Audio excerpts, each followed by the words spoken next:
और छीना झपटी, इसका ट्रांसफ़र, उसकी पोस्टिंग, इससे रेट लिस्टें लगी हैं। पूरा का पूरा हमारा वल्लभ भवन जो है वो दलालों की मंडी बन गया। नमस्कार, मैं हूं ब्रह्मदत्त दुबे, आप सागर एक्सप्रेस न्यूज के साथ हैं। मध्य प्रदेश के बुंदेलखंड का अगर सियासी अंदाज देखना हो तो सागर सेंटर पॉइंट है, जहां 8 सीटें हैं। ये भारतीय जनता पार्टी का गढ़ है।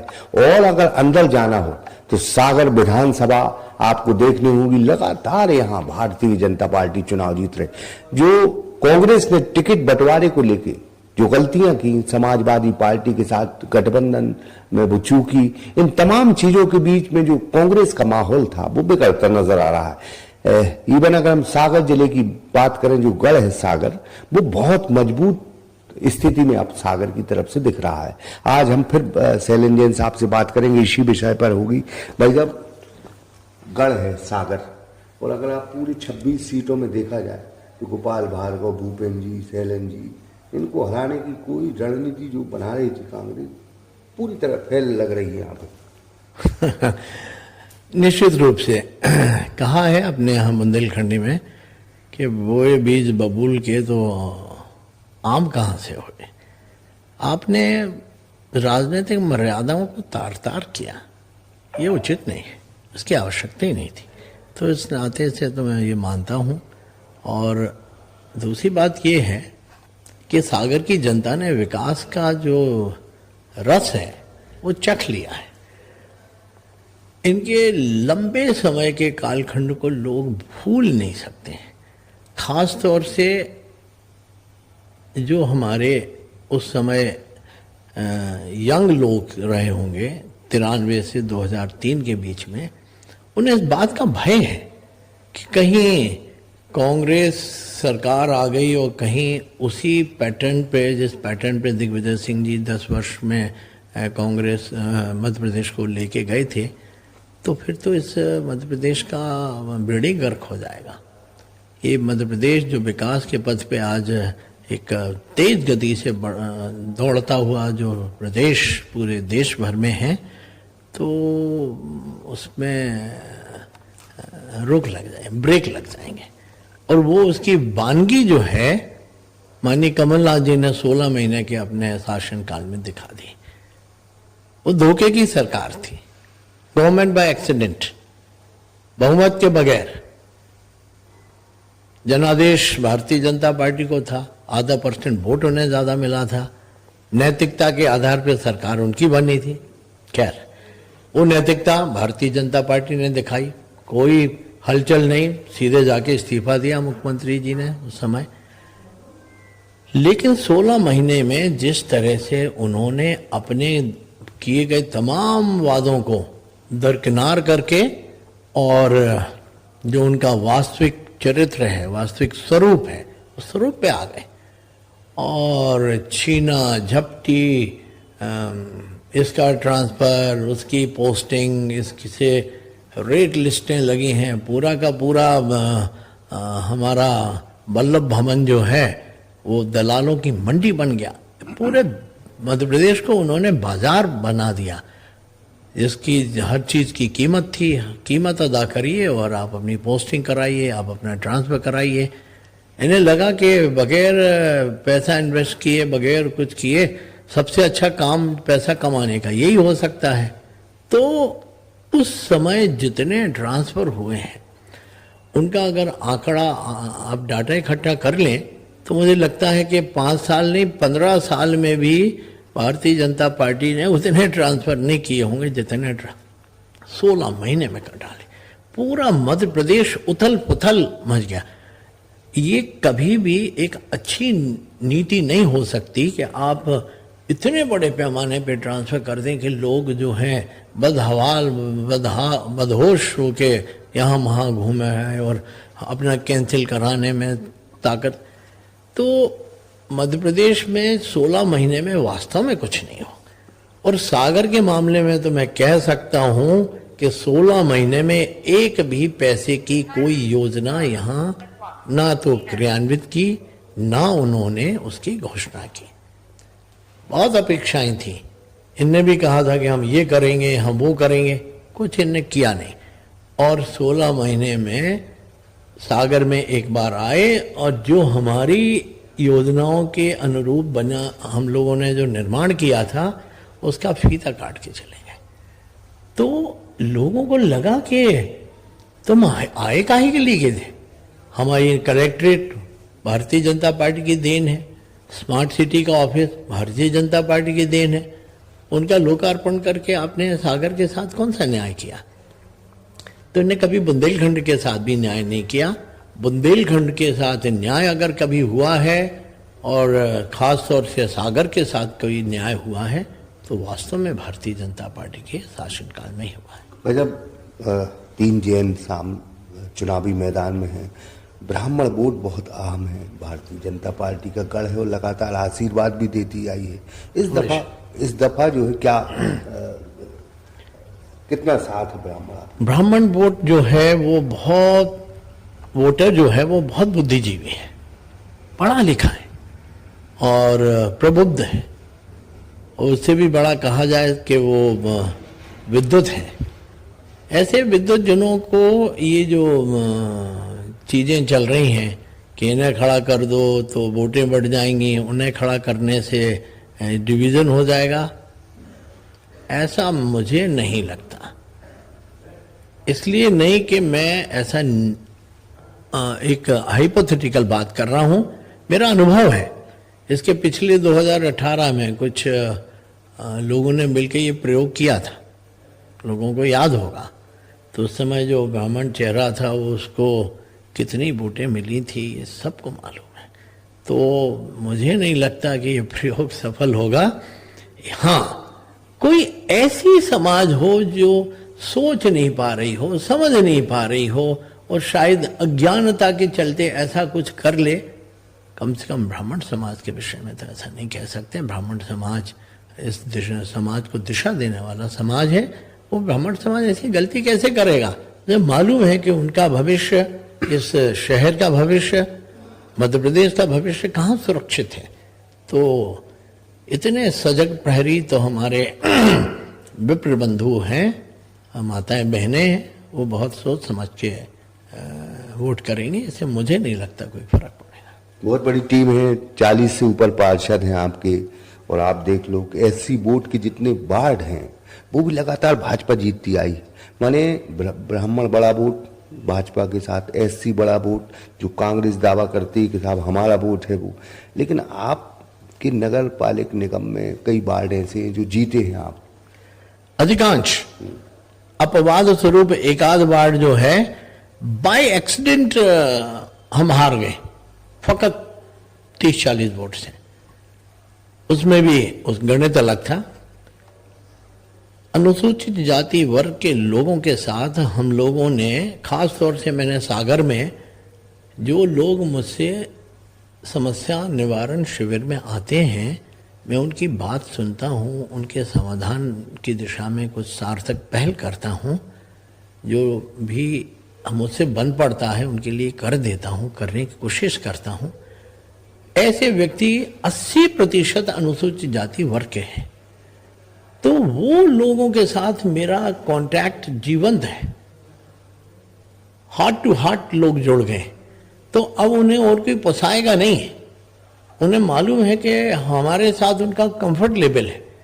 मैंने अगर उनसे कहा है कि कल आप ऑफिस आ जाइए, तो उन्हें मालूम है कि शैलेंद्र जैन वहाँ ऑफिस में मिलेंगे। और कभी आसमानी तूफानी कोई चीज़ ऐसी हो जाए कि मुझे बहुत आवश्यक रूप से कहीं भोपाल बुला लिया जाए, तो उस व्यक्ति के साथ मेरी टेलीफोन पे बातचीत होगी, उसके समाधान की दिशा में वहाँ पे एक सार्थक कार्य किया जाएगा और उसका समाधान करके, उसको टेलीफोन करके उसका समाधान बताया जाएगा। तो ये कनेक्टिविटी और ये सारा नेटवर्किंग जो है मेरी पिछले 15 सालों से। तो अब मैं किसी भी अपवाद, जो मैंने कहा एक आध छोड़ दिया जाए, तो सारे अनुसूचित जाति बहुल्यता के जितने वार्ड में, सारे वार्ड में भारतीय जनता पार्टी जीतती है। और मैं आपको एक इंटरेस्टिंग बात और बताऊं, इस बार अल्पसंख्यक वोट जो है वो उसका भी मोह भंग होता हुआ दिख रहा है। अल्पसंख्यक समुदाय के बीच में कल मुझे जाने का, जनसंपर्क करने का मौका मिला। वो कह रहे हैं कि मैं कांग्रेस को क्यों वोट दूं, वो मुझे कारण बताएं। जिस तरह से टिकटों का डिस्ट्रीब्यूशन हुआ है तो और भी उन्हें लगता है कि अब रईसी कसर और पूरी हो गई, तो वो या तो अधिकांश एक बड़ा वोट जो है भारतीय जनता पार्टी को इस बार ट्रांसफर होगा, और कुछ वोट जो है जो भारतीय जनता पार्टी को नहीं देना चाहते हो, तो वो वोट कहाँ जाएगा? वो किसी तीसरे ऐसे व्यक्ति को वोट मिलेगा जो इसको मैं नकारात्मक वोट बोलता हूँ, वो ऐसा कन्वर्ट होगा।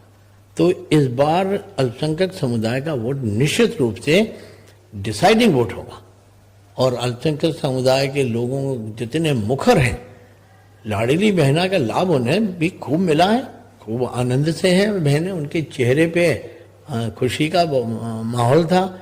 इतना स्वागत हुआ है कल मेरा वहाँ केशवगंज में कि मैं अभिभूत हूँ, और लोग आके आगे आगे अपने परिचय दे रहे थे कि विधायक जी, मैं आपके वो गफ्फार चाचा थे ना जो आपके यहाँ काम करते थे, मैं उनका बेटा हूँ, मैं उनका भतीजा हूँ, मैं कोई इलियास चाचा थे, इलियास चाचा के परिवार के लोग हैं।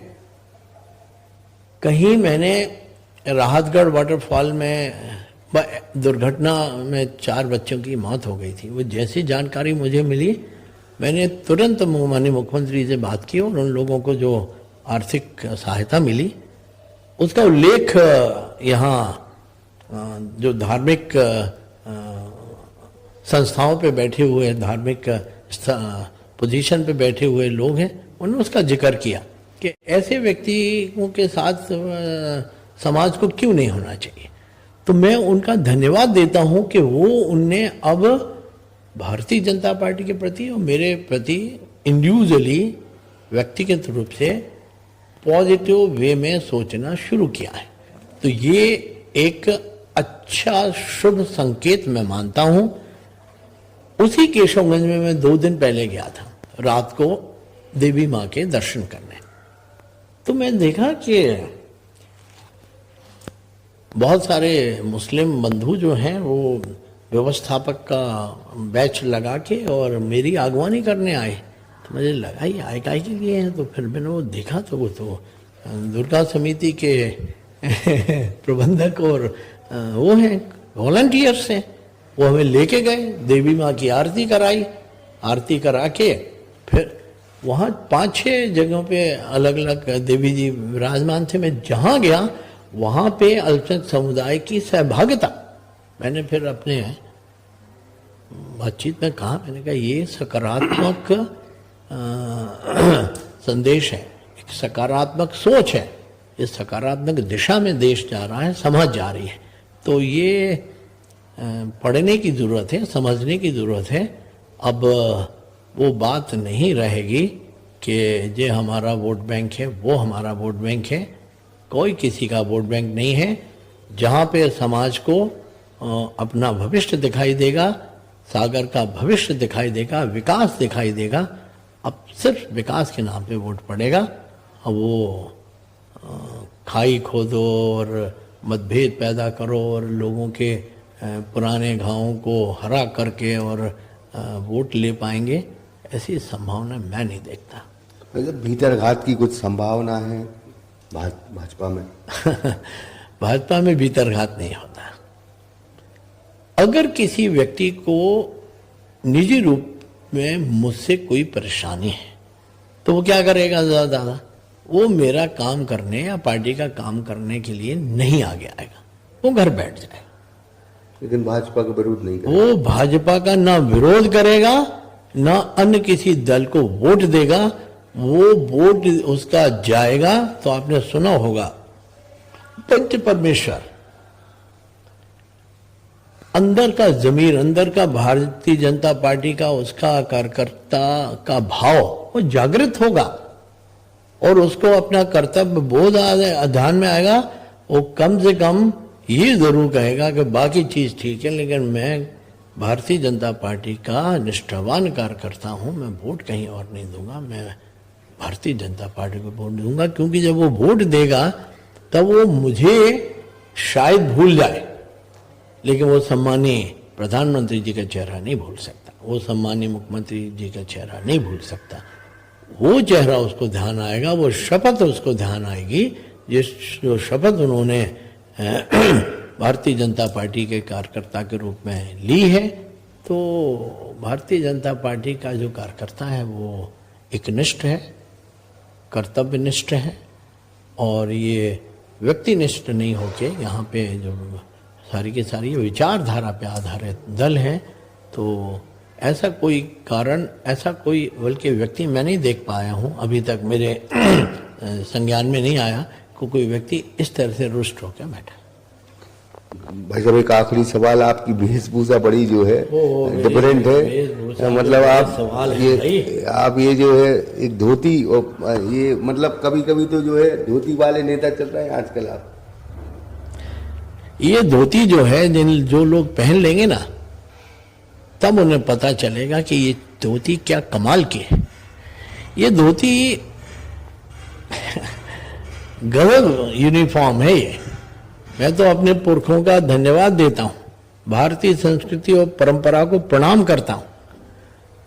ये धोती उन्होंने यहाँ के क्लाइमेट, यहाँ के तापमान, यहाँ का वायुमंडल, यहाँ का उसको ध्यान में रख के ये पहनावा उन्होंने डिजाइन किया। और ये धोती पहनने, तब तक मैंने भी इसका स्वाद नहीं चखा था, तो मुझे मालूम नहीं था ये कमाल की है। जब मैंने कुछ विशेष अवसरों पे इसको पहनना शुरू किया तो वो दिन मुझे बड़ा अच्छा लगा। तो फिर मैंने उसको बाकी दिनों भी उसका प्रयोग किया। प्रयोग करने के पश्चात मैं इस परिणाम पे पहुंचा कि भारतीय क्लाइमेट, भारतीय वायुमंडल के हिसाब से, भारतीय परिस्थितियों के हिसाब से धोती ही हम भारतीयों का सर्वश्रेष्ठ पहनावा हो सकता है। और मुझे तो फक्र है कि मेरे से बहुत सारे लोग प्रेरणा लेके धोती पहनने लग गए। विधानसभा के अंदर 2-4 लोगों के नाम गिना सकता हूँ। मुनमुन राय जी हैं, सिवनी के विधायक। वहाँ उज्जैन संभाग में एक घटिया विधानसभा है, वहाँ के सतीश जी हैं, वो धोती पहनते हैं। वो पहनने के बाद वो मेरे पास मिलने ज़रूर आते हैं। बहुत सारे लोगों को मैंने उनका कि साहब ये धोती मिलेगी कहाँ? मैंने कहा मेरे पास क्यों चिंता कर रहे हैं, कल आपको मिल जाएगी। वो धोती में उनके आसन पे जाके दे के आया, तो फिर उन्होंने पहनना शुरू किया।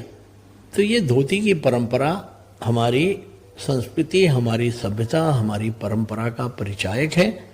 और धोती तो लोगों को पहनना चाहिए।